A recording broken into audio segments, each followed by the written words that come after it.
A lot of gas laws. We've learned the combined gas law. Boyle's law, Charles' law, and Gay-Lussac's law. So going forward, a lot of students will ask me, how do I know which law to use? So today's lesson is going to recap all the laws and then allow and help you with the selection process when we get into choosing the law. So as mentioned, these values for this review section, what we are doing here are things that you are required to memorize. Okay, you do your homework like I'm asking. They won't be difficult to perform this task. So let's go to our pressure ratios first. How many atmospheres is equal to 101.325 kilopascal? 1. How many millimeters of mercury? 760. At STP conditions, what is our pressure? 101.325 kilopascals, okay? RTS cube, it's asking for pressure, not temperature. And our temperature? 273.15 Kelvin. SATP conditions, what are we saying is the 100? And 298.15 Kelvin. So for each of the following, I want us to go through, identify the equation. So we're going to do equation for A. B, proportionality. And C, which variables are constant.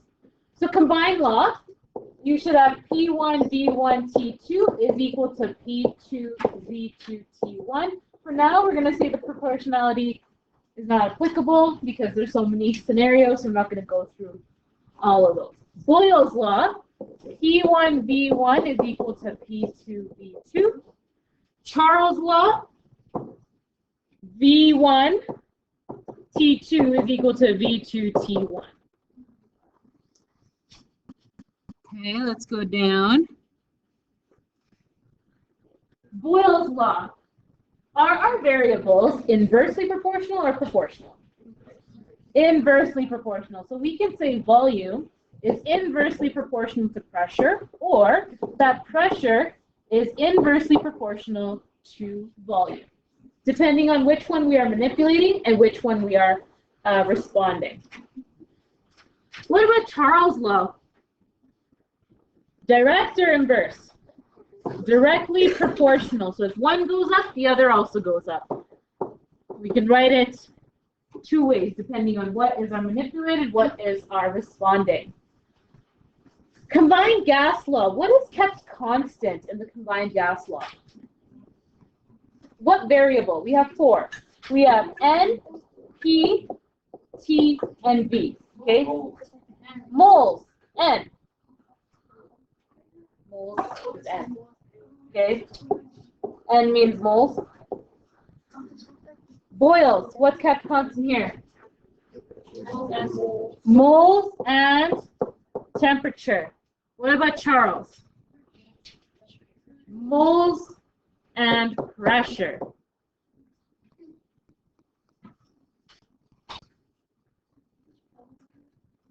Okay. Down here, we have 2 animations. Let's look at the first one.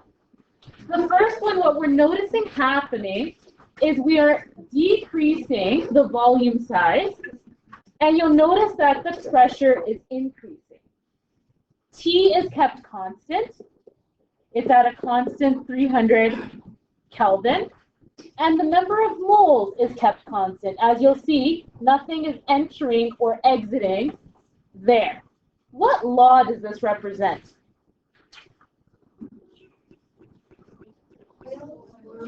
Boyle's law. Okay, this is Boyle's law. Because what we notice as pressure as pressure increases, volume decreases. Okay? And this is happening at constant T and constant moles. Okay? Over here, what's happening now is we're noticing that our temperature is increasing / decreasing. You'll notice that the scale is going up. Is our pressure changing? No. So P is constant. What about moles? Are we exiting or entering? Is the number of moles changing? No. Moles is constant. What else is changing here? What's happening? Volume is changing. So now looking here, we notice that as temperature increases, volume also increases. What law does this represent? Charles. Ooh. The comma should be there. Let's fix it. There. There's Charles' law. Okay, so let's get into actually identifying what law we're going to use. So for this example, I want us to find the answer and also indicate what law we are using. So, given 300 milliliters, let's label that as V1. A gas at 17 degrees Celsius, let's call that T1. What is the volume at 10 degrees Celsius? Let's call that T2. And we're asking for a volume. Let's call that V2. List out your variables. V1 is equal to 300 milliliters. T1 is equal to 17 degrees Celsius. V2 is equal to our unknown. It's what we are looking for. And T2 is equal to 10 degrees Celsius. Based on the variables we have listed, which law does this look like? This is Charles' law. Okay, so from there, once you have identified the law that you are using, let's scroll down, we're going to use our formula. So step 2 is to select a formula. So we choose Charles' law, which is V1 T2 is equal to V2 T1. What is of interest to us is this guy here, V2. So I am going to divide both sides by T1. And V2 is equal to V1 T2 T1. Are these values good to go in? What's wrong?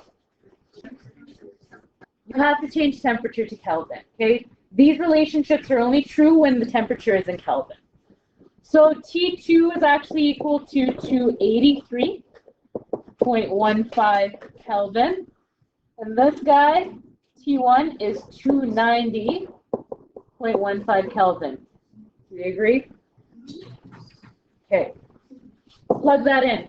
300 milliliters multiplied by T2, which is 283.15 Kelvin, divided by 290.15 Kelvin. Kelvin cancels out, and we are left with milliliters. Yesterday I was receiving the question, do I need to change milliliters? No, you do not. Whatever units you put in for volume, that's the units you will get out for volume. You will get your answer out in milliliters. Okay, let's take a moment, calculate this. Let's check it. So, once you plug that into your calculator, you will get an answer of 293 milliliters. If you chose to change this into liters, another acceptable answer is 0.293 liters. Problem says, for each of the word problems below, state the gas law and determine the answer to the problem. So here is the method again. When you are reading these problems, I want you to label the variables as they come along. So,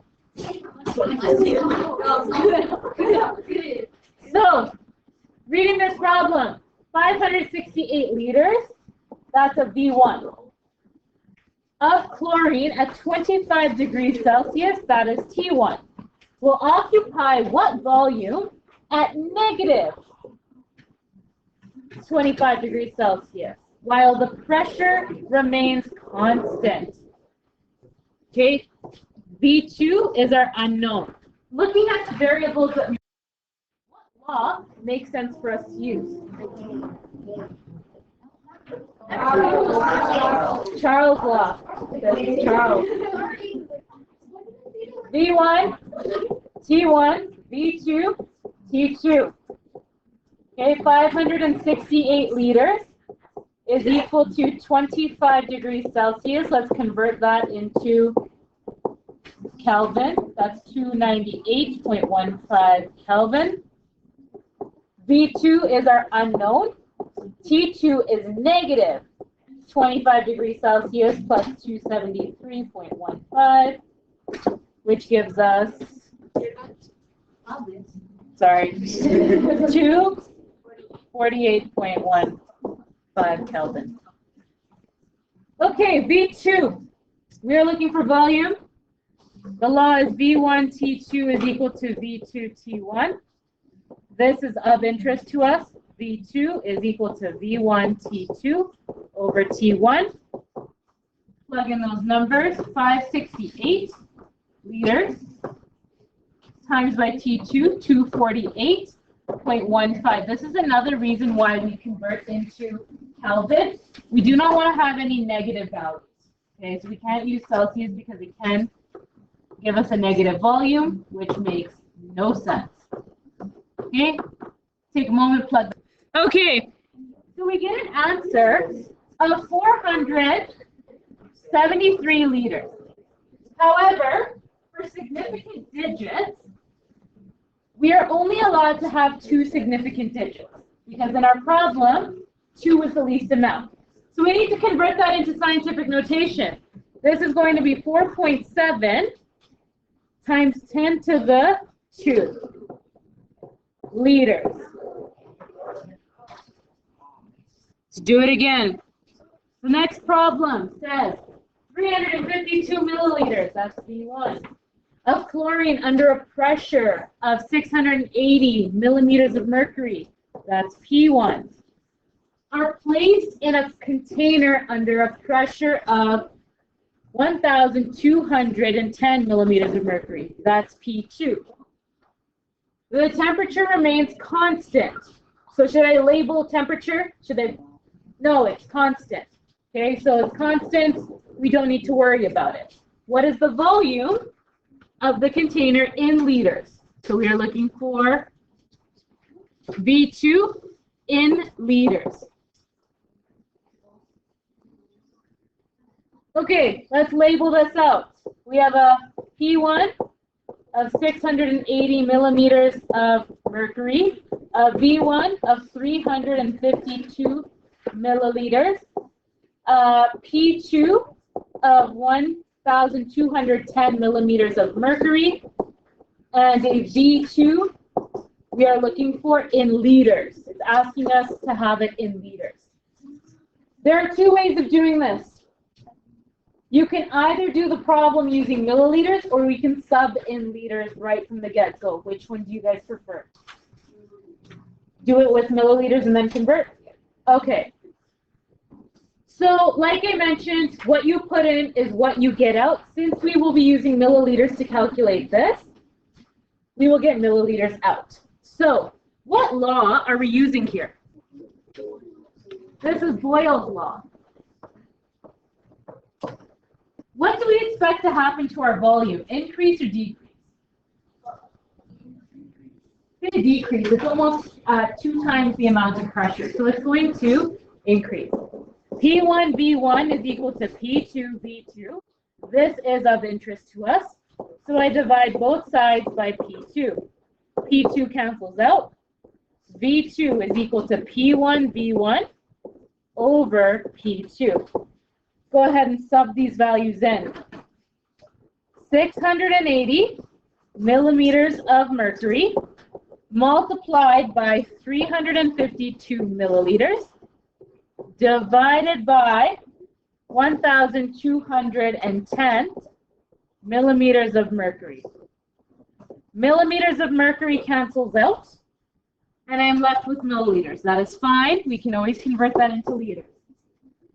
Once you plug that into your calculator, you get an answer of 198 milliliters. To convert milliliters into liters, you will take this decimal and move it 3 times to the left. 1, 2, 3.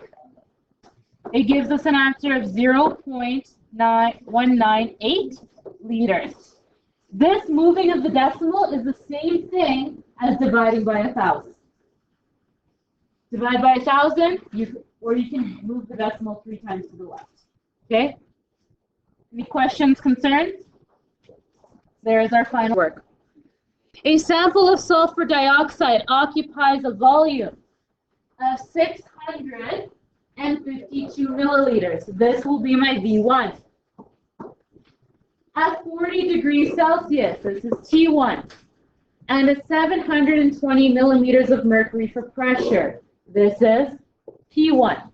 What is the volume of sulfur dioxide? So it's asking for V2. Occupy at STP. This is T2. This is P2. What law is this? This is combined.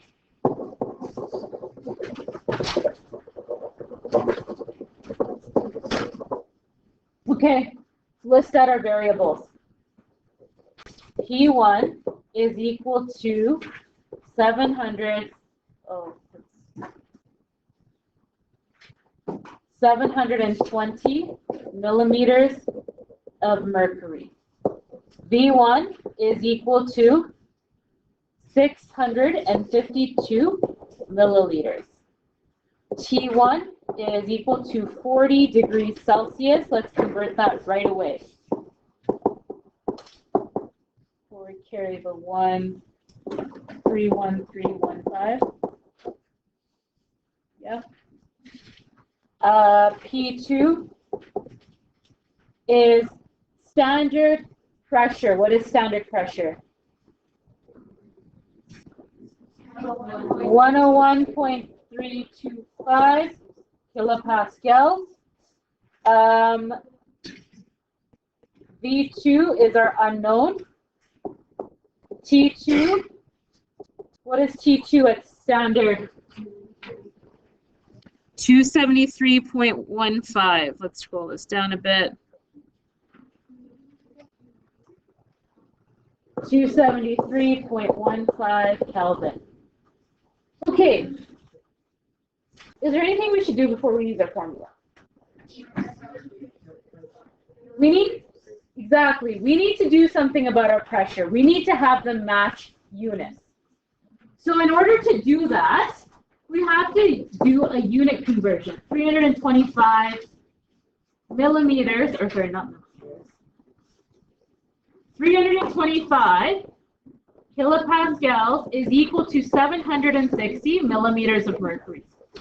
Which one should we convert? Which one do you think will be easier to convert? P1 or P2? P2, the conversion's right there. I don't even have to do any math.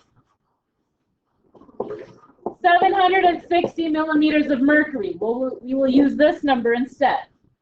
Pretty easy conversion. Again, it doesn't matter what units go into the formula. As long as your pressures match so that they cancel each other out, or your volumes match so they cancel each other out, you will be okay. So let's use our formula. P1 V1 T2 is equal to P2 V2 T1. We are looking for this. This is of interest.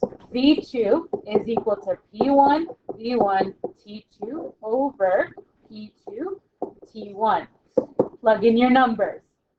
P1, 720 millimeters of mercury.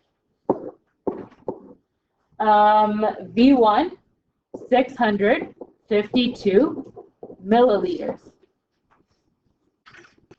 T2, 273.15 Kelvin. Divide. P2, which one are we going to use? This guy here, 760 millimeters of mercury. Okay, and lastly, T1, 313.15 Kelvin. Kelvin cancels out. Millimeters of mercury cancel each other out. And you are left with milliliters. That's fine. Once you plug that in, you should get an answer of 539 milliliters. Okay? If you want to convert this into liters, again, you divide by 1,000 or you move your decimal points 3 to the left. 1, 2, 3. That gives me 0.539 liters. Both are acceptable answers.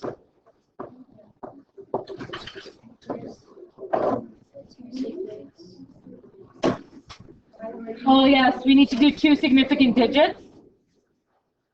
So it will be 5.4 times 10 to the 2 milliliters. Okay, this is your final answer. Don't worry about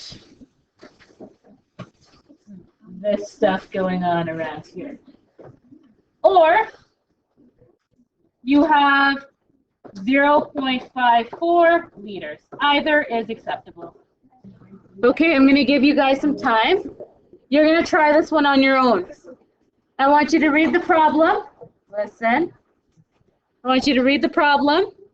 And I want you to tell me what gas law this is. So I will touch base with you in 5 minutes.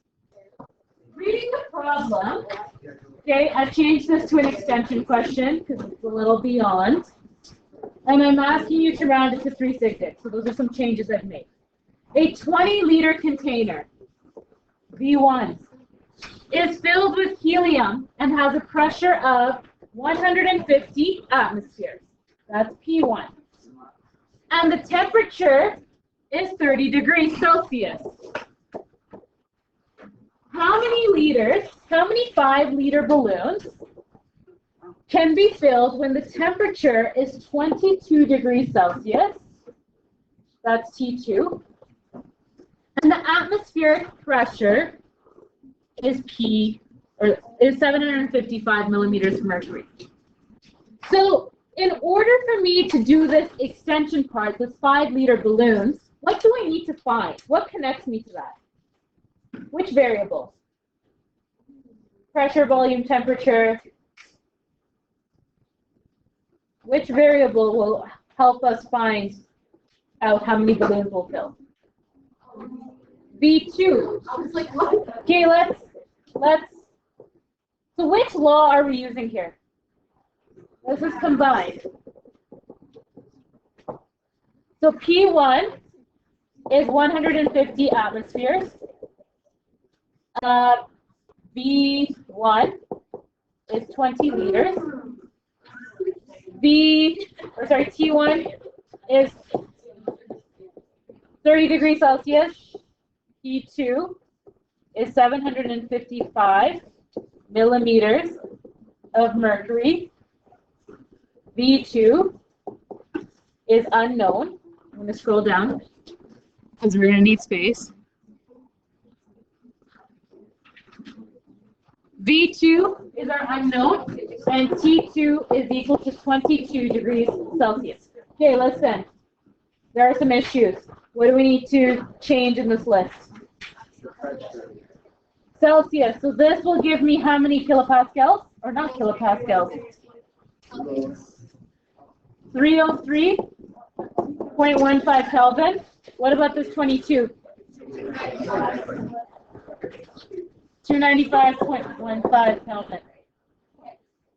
Okay. What else do I need to change?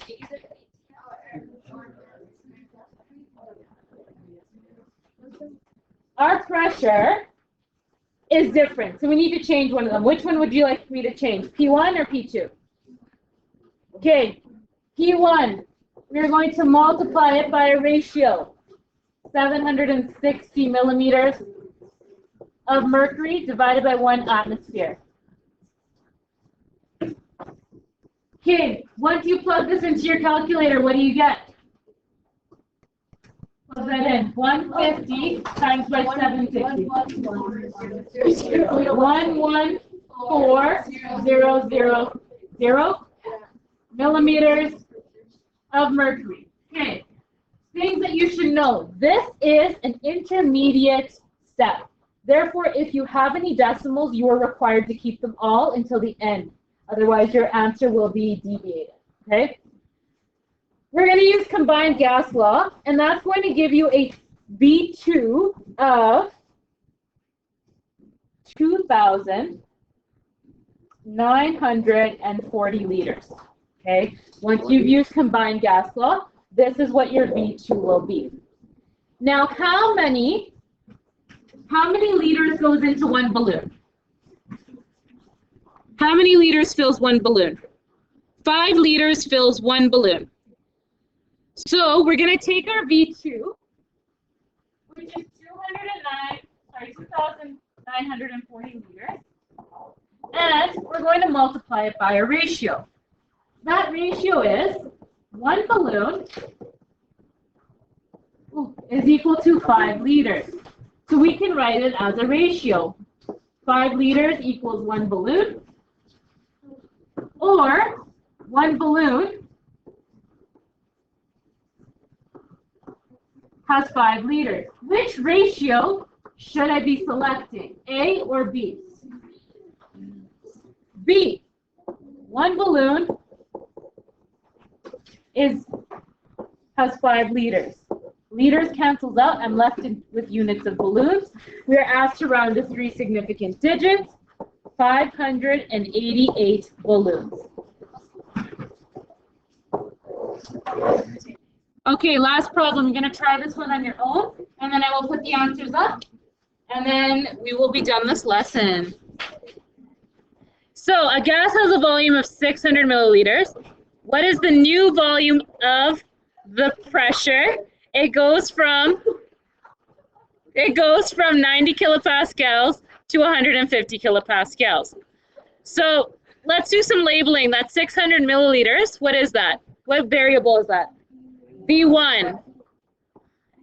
90, what is that? P1. 150? What are we looking for? V2, perfect. What gas law is this problem representing? Boyle's law, right.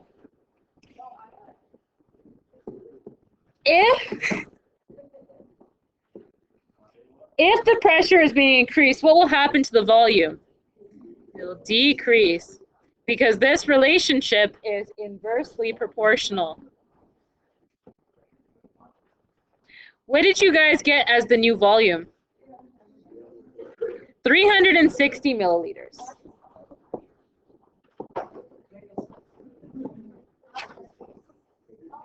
Box that answer. I'll capture it. Okay, then take an intermediate cow drawing break. Okay, but our significant digits, how many are we allowed to have? 2, so we need to put this into scientific notation. So your answer will be 3.6 times 10 to the 2 milliliters. Beautiful. Perfect.